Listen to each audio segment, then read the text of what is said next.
ఎప్పుడు ఇట్లానే ఉంటుందని అనుకోవడం తప్పలేదు. ఎందుకంటే ఎప్పుడైనా సహజంగా గెలిచినప్పుడు మన వాయిస్ కానీ లేకపోతే మన ఎమోషనల్గా మనం ఉండే విధానాలు కానీ వేరు ఉంటాయి. ఏంటంటే నిన్నాక మొన్న వాళ్ళు కొంత ఢిల్లీని కూడా గెలవడం వల్ల ఇక మొత్తం మేమే ఈ రాష్ట్రాన్ని ఏకఛత్రాధిపత్యంగా పాలించడానికి ప్రజలంతా మా వైపే ఉన్నారు, యాక్సిడెంటల్గా ఏదో అయ్యిందని ఇవన్నీ మాట్లాడడానికి బాగుంటాయి. కానీ బీజేపీ పార్టీ ఎక్కడైతే మొదలుపెట్టిందో, తమ ప్రయాణాన్ని ఎక్కడ మొదలుపెట్టారో అక్కడికే మళ్ళీ తీసుకొచ్చి కూర్చోబెట్టే బాధ్యత ఖచ్చితంగా కాంగ్రెస్ పార్టీ తీసుకుంటుంది.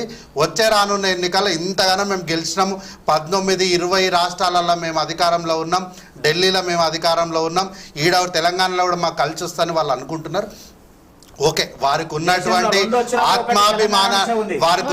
ఆత్మవిశ్వాసానికి వారు కోరుకుంటున్న దానికి సరే రాజకీయ పార్టీలో వాళ్ళకు ఉండొచ్చేమో, కానీ కాంగ్రెస్ పార్టీ మాత్రం చాలా నిబద్ధతగా నేను చెప్తున్నా. ఈరోజు భవిష్యత్ రాజకీయాల్లో భవిష్యత్తులో నేను ఉండొచ్చు లేకపోవచ్చు, కానీ నేను ఈరోజు చెప్తున్నా కాంగ్రెస్ పార్టీ బీజేపీ పార్టీ తమ ప్రయాణాన్ని ఎక్కడైతే మొదలుపెట్టిందో అక్కడికే మళ్ళీ తీసుకొచ్చి పార్లమెంట్లో అదే స్థానంలో అక్కడే కూర్చోబెట్టే రోజు ఖచ్చితంగా వస్తుంది. ఆ రోజును ఇదే వేదిక పైన ఇట్లాంటి వేదికలపైన అందరూ మాట్లాడతారు.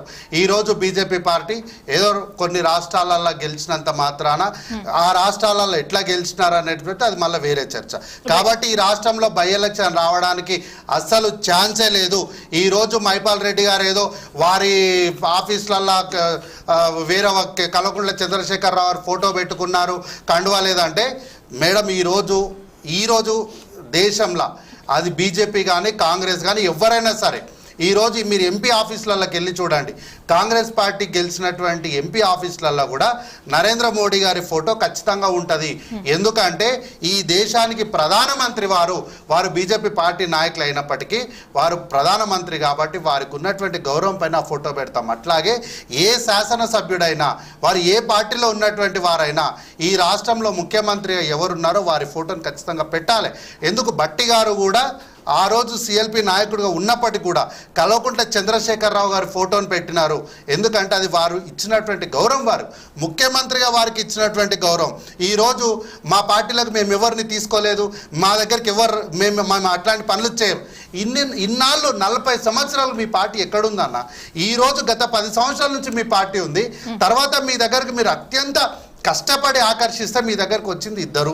వారు కూడా ఏంది, రాజగోపాల్ రెడ్డి గారు ఆ రోజు రాజీనామా చేయడానికి ప్రత్యేకమైనటువంటి కారణాలు ఏంటి అంటే ఆ రోజు రేవంత్ రెడ్డి గారితో వారికి వ్యక్తిగతంగా వచ్చినటువంటి కొన్ని వైరుధ్యాల వల్ల వాళ్ళు విడిపోయినారు. విడిపోయినప్పుడు రాజగోపాల్ రెడ్డి అన్న ఆ రోజు ఎమోషనల్గా రాజీనామా చేసిన వారు ఏం ఆలోచించకుండా నువ్వేంది నేను సొంతంగా గెలుస్తా అని ఎమోషనల్గా వాళ్ళు రాజీనామా చేసి వెళ్ళినటువంటి పరిస్థితి. అట్లాగే ఈటల రాజేందర్ గారు కూడా ఉప ఎన్నికలో ఓడిపోయారు. వాళ్ళ రాజగోపాల్ రెడ్డి గారు ఎమోషనల్గా రాజీనామా చేసి వారు ఎన్నికల్లో ఓడిపోయినారు. తర్వాత ఈటల రాజేందర్ గారు కూడా అక్కడ వారికి అత్యంత ఘోరమైనటువంటి అవమానం. ఎందుకంటే ఈ రోజు ఉన్నటువంటి బీఆర్ఎస్ పార్టీకి కల్వకుంట్ల చంద్రశేఖరరావు గారు ఓనర్ అవునో కాదో నాకు తెలియదు, కానీ పార్టీ వేరైనప్పటికీ కూడా ఉద్యమకారుడిగా రాజేందర్ అన్న ఆ పార్టీకి ఖచ్చితంగా ఓనరే. ఆ మాటని వారు పొరపాటున ఒక ప్రెస్ మీట్లో అన్నంత మాత్రాన వారికి చిట్ట చివరిగా ఉన్నటువంటి కార్యకర్తకి ఇచ్చినటువంటి గౌరవం కూడా ఇయ్యనటువంటి పరిస్థితుల్లో తీవ్ర మనస్తాపానికి గురైనటువంటి రాజన్న ఆ రోజు రాజీనామా చేసి ఆ పార్టీలోకి వెళ్ళినారు. అంటే వారు వ్యక్తిగతంగా తీసుకున్నటువంటి నిర్ణయం, ఈ పార్టీ నాకు వద్దు, ఈ పార్టీతో నాకు సంబంధాలు వద్దు అని వ్యక్తిగతంగా రాజేందర్ అన్న తీసుకున్నటువంటి నిర్ణయంతోనే వారు రాజీనామా చేసి వారు ఎన్నికల్లోకి వెళ్ళినప్పుడు కూడా హుజూరాబాద్లో ఎన్నికల్లో నేను ప్రత్యక్షంగా పాల్గొన్నా. ఆ ఎన్నికలు అక్కడి ప్రజలందరూ చెప్పిన మాట కూడా ఒకటే మాట, ఈసారికి మాత్రం మేము రాజేందర్ గారికి ఓటేస్తాము.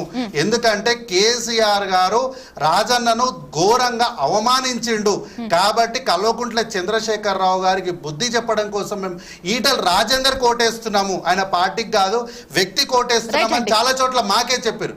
కాబట్టి వాళ్ళు చాలా కష్టపడి బన్సంజయ్ గారు వారు వీరు అందరూ కష్టపడి ఆకర్షించిన నేతలు ఎంతమంది అంటే ఇద్దరు.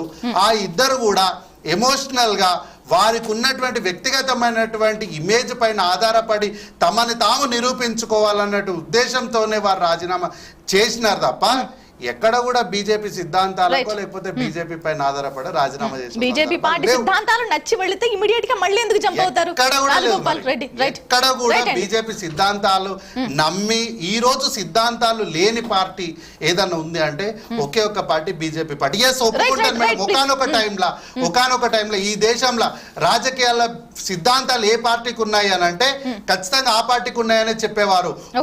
మురళీ మనోహర్ జోషి గారు, ఎల్కే అద్వానీ గారు, వాజ్పేయి గారు, ఉమాభారతి గారు, వారు ఉన్నప్పుడు సిద్ధాంతాల పార్టీ బీజేపీ పార్టీ అని చెప్తున్నారు. కానీ ఈ రోజు సిద్ధాంతం విధానం లేని పార్టీ బీజేపీ పార్టీ. రైట్ అండి. ఒక్కసారి మధుసూదన్ గారు, ఈ 10 మంది ఎమ్మెల్యేల పరిస్థితి ఏంటి? దీంట్లో చాలా మంది సీనియర్స్ ఉన్నారు. పోచారం శ్రీనివాస్ రెడ్డి, అలాగే యాదయ్య గారు, సంజయ్ కుమార్, కృష్ణమోహన్, మహిపాల్ రెడ్డి, ప్రకాష్ గౌడ్, అరికపూడి గాంధీ, దానం నాగేందర్, కడియం శ్రీహరి, తెల్లం వెంకట్రావు. ఈ 10 మంది పరిస్థితి ఏంటి? అదే నేను చెప్పాను కదా, 10 మంది అంటే ఇప్పుడు పోచం శ్రీనివాసరెడ్డి గారి వాళ్ళకు సంబంధించి ఎవరిపైన కొంచెం ఏదో కేసు ఏదో పెట్టినట్టు ఈరోజు ఏదో విధానం నేను. ఆ తర్వాత కడియం శ్రీహరి, సరే ఆయన సీనియర్ మోస్ట్ ఆయన డైరెక్ట్ వార్నింగ్ ఇచ్చారు ఇందాక. అదే మళ్ళీ కవిత కూడా. తెల్లం వెంకట్రావు అయితే అసలు ఎన్నికలు రిజల్ట్స్ అనౌన్స్ చేసిన రోజే ఆయన పేరు వినిపించింది. ఏ రోజైతే ఎలక్షన్స్ రిజల్ట్స్ వినిపించిందో ఆ రోజే తెల్ల వెంకట్రావు గారి పేరు వినిపించింది. అంటే సరే ఇప్పుడు వీళ్ళందరూ కూడా, ఇప్పుడు కృష్ణమోహన్ రెడ్డి గద్వాల కూడా, ఆయన కూడా అంతే బలాబలాలు చూసి వచ్చినటువంటి వ్యక్తి అతను. సో ఈ విధంగా వీళ్ళందరూ కూడా అంటే ఇప్పుడు వీళ్ళు ఎంత పెద్దవాళ్ళైనా, ఎంత పర్సనల్ చరిష్మా ఉన్నా కూడా ఇప్పుడు ఏమైపోయిందంటే బీఆర్ఎస్ను వదిలి అక్కడ పోయివ్వడం వల్ల అనామకులు అయిపోతున్నారా అనేటువంటి ఒక భావన వాళ్ళు ఉంది. కడియం శ్రీహరి లాంటి కొంచెం పెద్ద వాళ్ళని, దానం నాగేంద్ర లాంటి వాళ్ళని పక్కన పెట్టేస్తే అరికపూడి గాంధీ కూడా ఇప్పుడు ఆయన పిఎస్సి చైర్మన్ అది అదే. కాకపోతే ఏంటంటే వీళ్ళందరికీ కూడా రేపొద్దున ఎన్నికలు అనేది సార్ అంటున్నారు, హైపోతికల్ అంటున్నారు. కానీ ఒకటైతే నిజంగా స్పీకర్ నిర్ణయం తీసుకుంటే ఎన్నికలు గ్యారెంటీ వస్తాయి.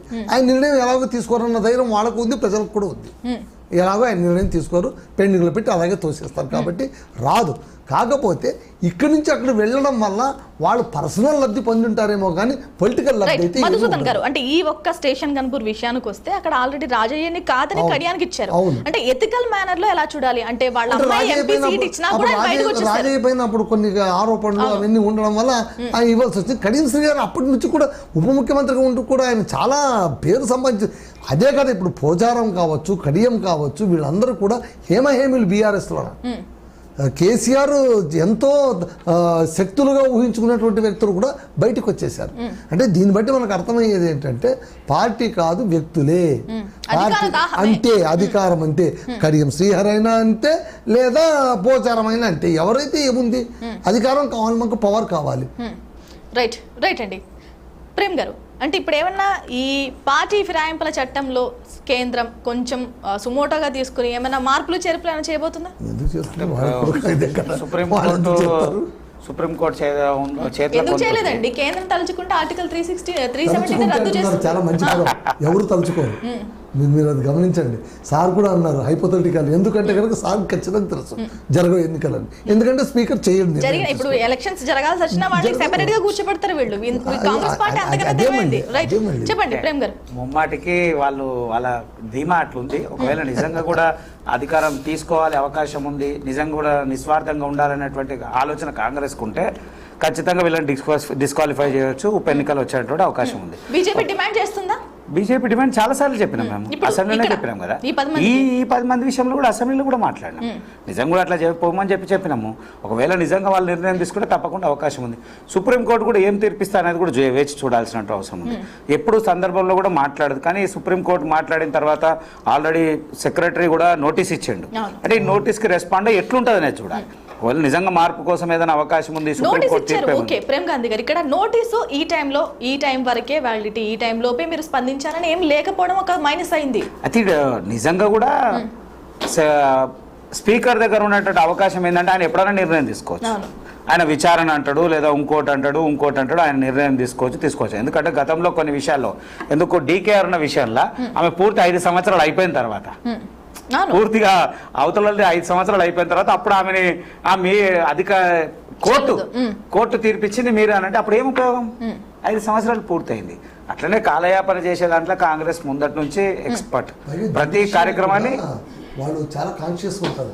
హైకోర్టులో కూడా ఏం చెప్పారు, స్పీకర్ కాన్స్టిట్యూషనల్ కు ఆ తర్వాత జ్యుడిషియల్ కు చాలా అంటే సపరేట్ ఎంటిటీస్ కదా అవి. అవును. ఒకరి విషయంలో ఇంకొకరు కలిసి పనిచేస్తాయి సార్. ఇప్పుడు కాంగ్రెస్ పార్టీ స్పీకరు కాంగ్రెస్ ఉన్నప్పుడు అది ముమ్మాటికి వాళ్ళు చేయరు కదా సార్. చేయరు. వాళ్ళ పార్టీకి వాళ్ళని నష్టం చేసుకునే పని వాళ్ళు చేయరు.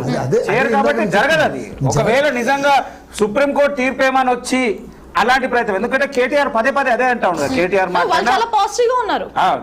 కేటీఆర్ మాట్లాడినా లేకుంటే కేసీఆర్ మాట్లాడినా ఎందుకో వాళ్ళు మైండ్ పాజిటివ్ గా మాట్లాడుతున్నారు. ఏమన్నా వస్తుంది అనేటువంటి మాట మాట్లాడుతున్నారు. కాబట్టి ఇంకేదైనా జరగవచ్చు. ఒకవేళ జరిగితే ఆశ్చర్యం కూడా లేదు. వారు అంటున్నారు జరగదని. రాజకీయాలు ఏదైనా జరగవచ్చు, ఎప్పుడు ఏదైనా మార్పు జరగవచ్చు. వీళ్ళు అనుకున్నారా రేవంత్ రెడ్డి వచ్చి ముఖ్యమంత్రి అవుతాడని? అనుకోలే కదా. సరే అది ఏదైనా ఉండని రేసులో 3వ ప్లేస్ లో వచ్చేస్తాను. అంటే ఏదేమైనా ఉండని అనవసరం. ఎప్పుడు ఏమైనా జరగవచ్చు. ఒకవేళ ఉప ఎన్నికలు జరిగితే మాత్రం కాంగ్రెస్ కి బాధ చేదు అనుభవం. ఇంకోటి ఇప్పుడు కేటీఆర్ గారు అంత కాన్ఫిడెన్స్ ఉన్నారంటే బహుశా ఆ పార్టీలోనే ఇంకెవరు పోనివ్వము అనేటువంటి భరోసా కూడా వాళ్ళకు ఉందేమో. అది కూడా ఆలోచించాలి. ఇప్పుడు 6 బయటకు వస్తే ఈ ఎలక్షన్ మాటే ఉండదు కదా. కానీ ఆ 6 వచ్చే పరిస్థితి కూడా లేదా, కాంగ్రెస్ ఆ పరిస్థితి కల్పించలేకపోతుంది. అది కూడా పార్టీ వాళ్ళు ఎందుకంటే వీళ్ళు ఎన్నికలే రావు, అలాంటిది ఏమి ఉండదు అని ఇంత ప్రయాసపడేది కంటే మరో 6 తెచ్చేసుకుంటే ఇంకేం ఉండదు కదా. మధుసూదన్ గారు ఇప్పుడు పార్టీ మారాలంటే ఇప్పుడు వెయిట్ అండ్ వాచ్ మోడ్ లో ఉన్నారు అంతా 6 ఎమ్మెల్యేలు. అందరికీ మంత్రి పదవులు రానక్కర్లేదు కదా. ఏవో బెనిఫిట్స్ ఉంటాయి, బిల్లులు గట్రా ఏమో ఉంటాయి, ఉండకుండా ఉంటాయి. నేను అదే చెప్తున్నాను, ఈ రాష్ట్రంలో ఉప ఎన్నికలు వచ్చే అవకాశమే లేదు. ఎందుకంటే ఎవ్వరికి కూడా కాంగ్రెస్ పార్టీ తన పార్టీ కండువాని ఎవరికి కప్పలేదు. బీఆర్ఎస్ పార్టీ ఆడుతున్నటువంటి ఒక మైండ్ గేమ్ లో